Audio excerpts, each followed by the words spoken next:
Hey everyone, I'm Philip Zock from Nightfox Audio, and today we are going to do a product walkthrough of our brand new instrument plugin, Layered.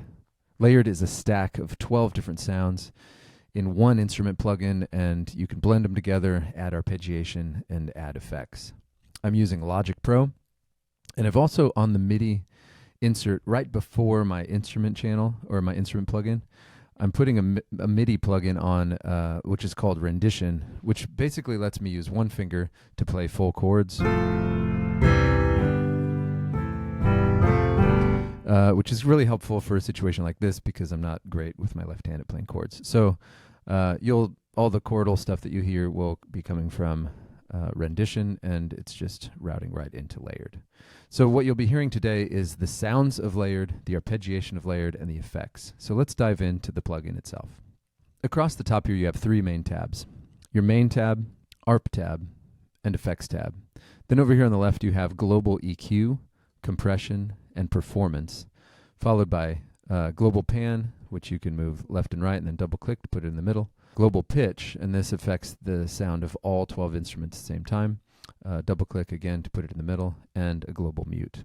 In the Master EQ, you have the ability to click on the line to add more bands, and the bands have frequency, shape, and gain with the band type at the bottom there. Compression is great. You have threshold, attack, release, and ratio with a little power button for makeup gain and a power button for master compression. Be really cautious with the threshold and ratio. As the higher the ratio gets, the makeup gain is going to increase the volume of the sound, so be really cautious. Don't move those knobs real quickly because you will have a dramatic increase or decrease in the volume of your tone. The Performance tab has a mono poly button, which takes the polyphony down to just one if you want. And so it treats it kind of like a vintage synthesizer where your bass lines or your lead lines are only ever using one note simultaneously. Glide Functions has time, range up, smooth, and range down. Velocity Curve can make your performances sound more natural because it manages how much the sound is decreased when you're playing the notes at a lighter velocity. So on this curve, the lighter notes here, the lighter velocities will be reduced dramatically in gain unless you did that. And then the lighter velocity notes will not be decreased hardly at all in gain. And so everything's going to sound pretty static and normal. So I kind of prefer it somewhere in this world. Across the bottom here, you have the presets, a toggle to turn on and off the on-screen keyboard, and the meter, and the settings. Let's jump into the presets. So here you have three columns, one for category, one for subcategory, and one for the preset names themselves. You can add categories, rename categories, or delete them with these buttons at the bottom, and that's true of all three columns.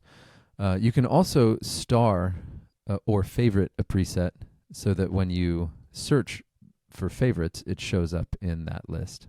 It's a nice way to catalog the presets that you like the most. You can also search for the name of a preset, or if you remember just part of the name, type it in the search bar. On the top left here, you have some options to show where the presets are stored, so you can share presets with your friends. And then also, you can import or export presets, a lot of options there.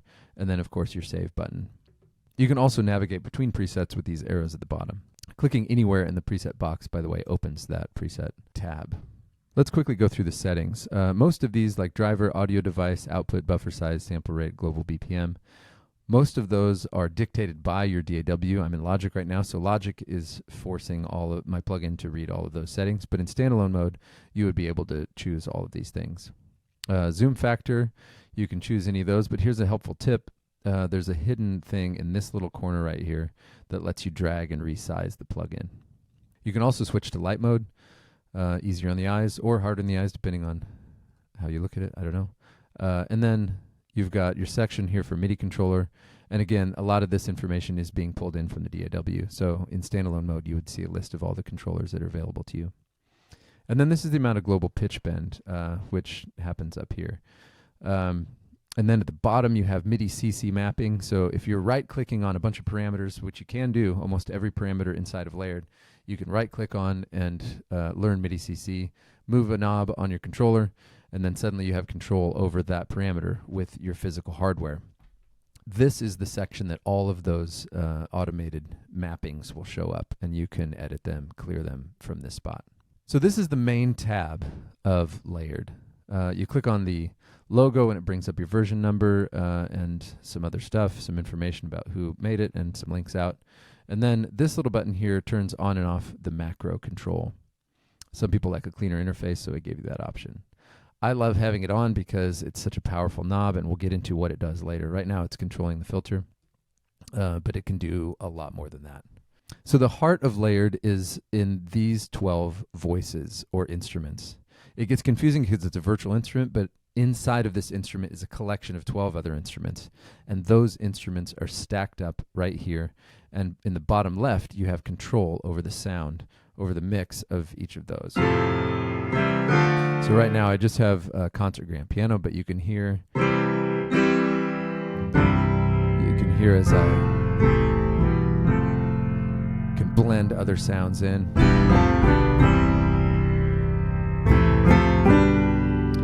So it gets really cool.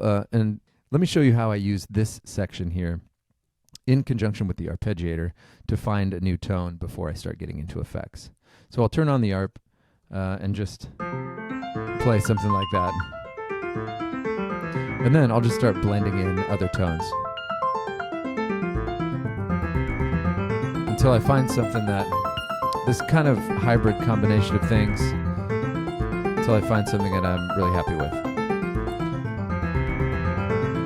And I like that. So we'll turn the art back off and come back in here and talk about the further shaping that I can do with these lozenges. So with Concert Grand Piano, this is the blue line here. I have the ability to edit the voice settings. So I can pan it to the left or right. Double click puts that pan back to middle. I can transpose it down and up an octave, which is really helpful to get a really incredibly wide sound if you transpose a couple of the voices to different octaves. And then stereo width, all the way to the left would be mono, all the way to the right would be pretty wide. And this only applies to samples that were recorded in stereo, so some of the mono ones it's not going to do anything for. Input delay basically holds back the signal however many milliseconds you choose. Input delay holds back the signal of this particular voice. And if you were to set a different input delay for each of the 12 instruments inside of Layered, you would have kind of a flam or a stomp effect. And that can be really cool, give your mix a lot of width. Each voice also has an EQ, 4 bands, frequency, shape, and gain. And a compressor, very similar to the compressor on the mains. And again, be careful with that makeup gain knob. So that's the voice effects. Down at the bottom, you can mix, like you saw, you can mix the volume of each with the faders. And then at the very bottom, you have a solo for each. So let's say that you wanted to just solo up grand piano and see what it sounds like by itself as opposed to in the mix, or mute it to see what your mix sounds like without grand piano. So that's really effective. And then if you want to double click a fader, it puts it at -6. All the way down actually removes that voice from your CPU usage, so it's not taxing your computer to run voices that you have off. The other thing that's cool, you can click and drag and then click shift. So click, shift, and drag turns all of the voices down together so you don't have to go through one by one. And then double clicking just puts them at -6. Let's go through these knobs at the bottom right. Either the attack or release, clicking on those names opens the envelope box, and inside the envelope box you have attack, hold, decay, sustain, and release. And you can see that little ball moves to show you where you're at. It's very helpful. And then the next one is filter. And there are a bunch of different filter types. I generally am using low pass with a little bit of resonance, and you can see the cutoff changing there.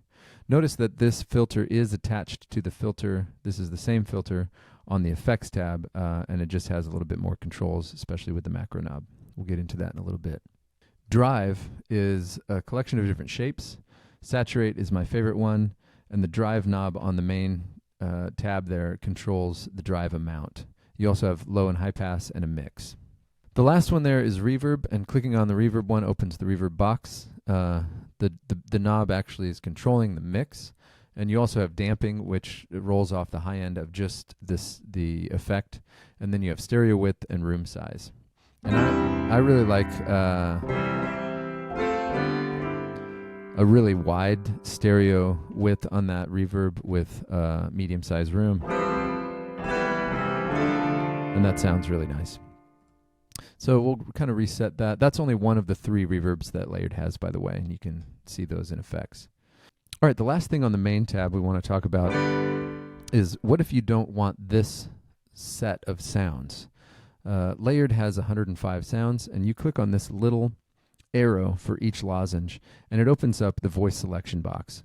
And in the voice selection box, you can scroll to any of the sounds. You can look for ambient sounds or classical sounds, electronic sounds, and as soon as you choose one, it loads in that section. So I can go down here. Let's look at some of the acoustic sounds. 12-string guitar. So you can thumb through all the sounds and pick your sounds, go through all of the 12 voices in Layered and pick your own sounds for each, pan them, compress them each, EQ them, and then they get sent to the AHDSR and then off to the arpeggiator and the effects. The last knob here on the main tab is master, and if you double click it, it snaps back to 0. Let's head over to the ARP tab. This is the arpeggiator, and you turn it on with this button here, and you have 3 different modes: latch, hold, and MIDI through. Latch will play any note that's simultaneously pressed in the ARP. So if I press 3 or 4 notes, it's going to play them all together. Hold will add any notes even if they're not simultaneously pressed. So I press these ones, and then I would press more. It's going to play a lot of notes all together. MIDI through is super cool because it not only plays the arpeggiated notes, but it also plays the original signal along with them. It's almost like playing a chord with one hand and playing an ARP on top of it with the other. Very cool. Love that MIDI through. So the settings here are steps, rate, octave, swing, step size, and range high and low. As I change the steps here, you'll see the tables on the right also changing, and this goes all the way up to 32 steps. And so I can edit those 32 steps by just dragging across these windows, this table here, and clicking. So steps is basically how does the arpeggiator walk through, and velocity, note length, and pitch offsets. And you can see it working like that. I'm going to go back to 16 because it loops so easily. And then the next one is rate. So how fast is your ARP playing?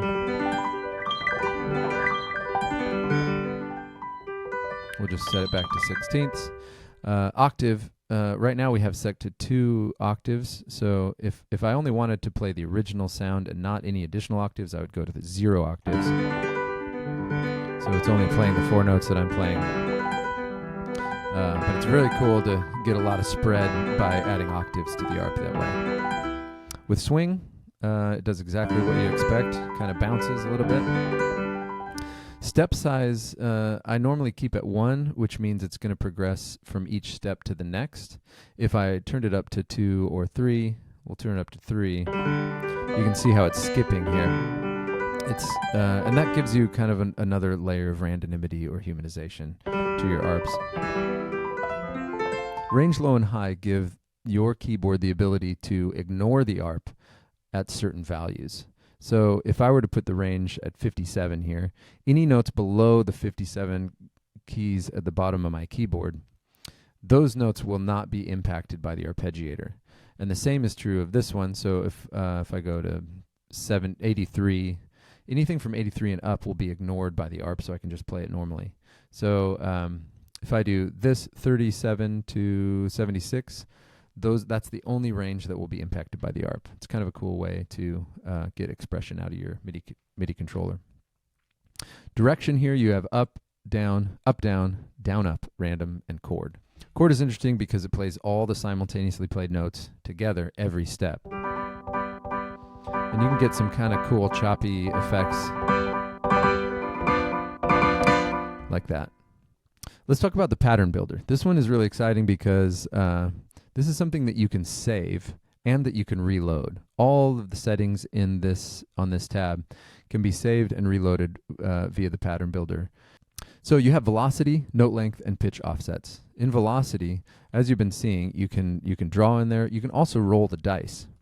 And the dice are rolling in a 4-step pattern. I can change that to 8, and then I'll only have 2 sets. So this is just a nice way to get a little bit of randomity really quick, and you can also move them around like that if you wanted that to be on the 1. Same is true of note length. Roll the dice, move it around, draw on it. And then this bottom one is called pitch offsets, and that's basically a way to get melodies without having to play things on the keyboard. So the melodies are built into the ARP. I'm going to turn off my chord builder, so it's just one note for now. And I'm going to choose the minor scale, and I'm going to roll the dice. And right there, I'm already got a little bit of a melody that's happening. I can draw in here and then restrict it to the minor scale like that. And that's kind of a really fast and easy way to get something started. And then you can tailor it however you'd like, and then save that whole pattern to use in a different preset with different sounds. Here you have 1 or 2 octaves. So if I roll the dice on 1 octave, I can click that. I can roll the dice and it will use both octaves. And then the pattern here is AAAB, so it's going to repeat the first thing 3 times, and then it's going to do a second thing, and that you can do it random or pick any of the patterns that exist. This little button resets the whole thing, and then these ones move it, similar to above, and you also have the additional raising it or lowering it 1 semitone. So that's the arpeggiator. Use the save button here to save your pattern and load it into a different preset. Use the folder button to load a previously saved pattern. Let's head over to effects. This one's really exciting. I love how tactile this is and how many things you can control with one knob. Before we get into what this big knob in the middle is all about, let's talk about each effect individually, and then we'll talk about how they come together. On the effects tab, you have grit, filter, filter LFO, chorus and phaser, 2 different kinds of delays, a gain and a pitch LFO, and then 2 different kinds of reverbs. We'll start with grit. You've got controls for drive, character, and mix. And I kind of like having that mixed down like that. And you just get a little bit of grunge on it. Next is filter, and we've already looked at that one. You have some additional controls here, same as on the home page. And then what's interesting, this LFO right below filter is connected to it. So as soon as I turn that LFO on, it's automatically adjusting the filter in time. And so you can see that the custom LFO I've chosen is just a ramp up. I can also choose sine wave. I'm going to slow it down a little bit so you can see what it's doing a little bit easier. So just a sine wave, or a triangle, or a saw. And the last one, and a square. And by the way, you can smooth it with this little knob here so it's not quite so sharp on the corners. And then the last one is steps, and this one's super interesting because you're treating this filter LFO almost like a step sequencer kind of arpeggiator. And so as it walks through, you get these really interesting artifacts. Take a grand piano, and now it's almost feeling a little bit synthy. And again, you can use that smooth knob to smooth out some of those edges. You also have the ability to add steps, or roll the dice, or totally reset your step sequence there. So that's filter, LFO, and filter. Let's go down to chorus. So chorus has a rate, depth, and mix with a spread and effects gain. Very cool. Really widens out your tone. And then phaser has depth, speed, and mix with frequency 1 and 2. If I have a low frequency 1 and a high frequency 2, you get a really wide phaser phasering. Up at the top right, we've got the delays. Tape delay is on the right, and this one has tempo, which is not synced to your DAW because it's more like an analog feel. And then you have wow and speed. And then the controls on the main side are roll off, which kind of rolls off the high end of just the effect. So you can hear how it gets darker as it gets more into the distance. And then feedback and mix. Stereo delay is similar in that you have a little box that opens for rate left and right, roll off, feedback, and mix.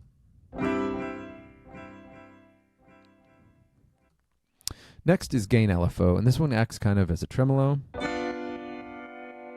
And it has all the same kinds of controls that filter LFO and pitch LFO have. So you have custom, sine, triangle, saw, square, and steps.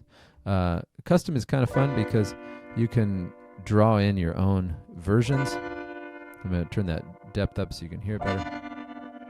Maybe make it a little slower so you can watch it go through.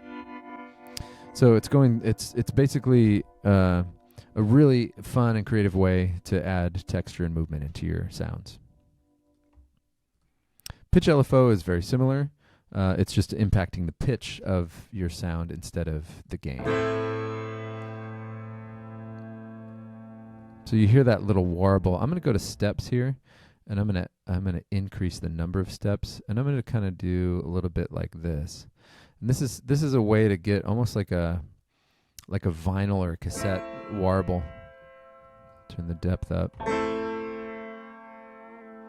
So you can hear almost like somebody stretched that tape out. And if you set that to a number that's not even, like 63 or 45 or something, it won't loop along with your track, so it'll have kind of an unpredictable quality to it. The last one here is verb, shimmer and plate verb. Let's hear that shimmer.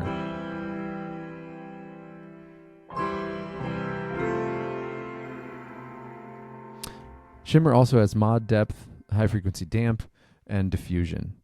And then you have size, R time, and mix. So let's hear a little bit bigger size. The mix up. It's angelic, nice, high end. I use this a lot to bring atmosphere into my sounds. And then you have plate verb, and the controls there are damping, decay, and mix. Put a little bit of damping, a little bit more decay. Tighten it up a bit. So just a nice little plate verb. Let's talk about how you integrate this big macro knob. You see it's blue right now, and that's because I've clicked under frequency on filter. I've clicked this button, which basically attaches frequency from filter to the big knob in the middle, the macro knob. And so when I turn up and down this knob, it's turning up and down the frequency knob as well. What's interesting about this is this blue section in the middle can also be controlled. So I'm going to set it to 100%. So when I'm at 100 here, I'm at 100 on the frequency knob. And then I can drag it all the way down and make it 0. And so now both of those are at 0 and all the way up. So for resonance, let's say that I only want to give the macro knob a portion of control of the range of resonance. So I set that to like 33%. And when I'm at 100, you can see how it has far less range than the other one. This is true of every parameter that's on the face of this effects tab. So again, I can, as soon as I add a color, not when I power up the effect itself, but when I add a color to the parameter, that's when you see the color in the middle. And that means the macro knob is controlling something from grit. So I can add more impact there, and so now you can see I'm controlling all those knobs at different rates. And this is true of all of these knobs on the face. And so this is really amazing because now I'm controlling all of those parameters simultaneously. And so there's an intersection of where those particular effect parameters hit that I never would have set with my hands because I don't have 10 hands. they all are happening because of the ratios and using that macro knob in creative ways. And so that's really fun. Experiment with your own versions of that. Our presets will come with the macro knob mapped already with some of our favorite versions. But I'm sure you're going to come up with stuff that I haven't thought of. So that's the macro knob, and it also exists as a duplicate on the main tab. So that's Layered. I would love to hear what you make with it. I'm sure you're going to make some amazing stuff, and you're going to use it in a way that we never intended. So I can't wait to hear those things. Make something fun and tag us.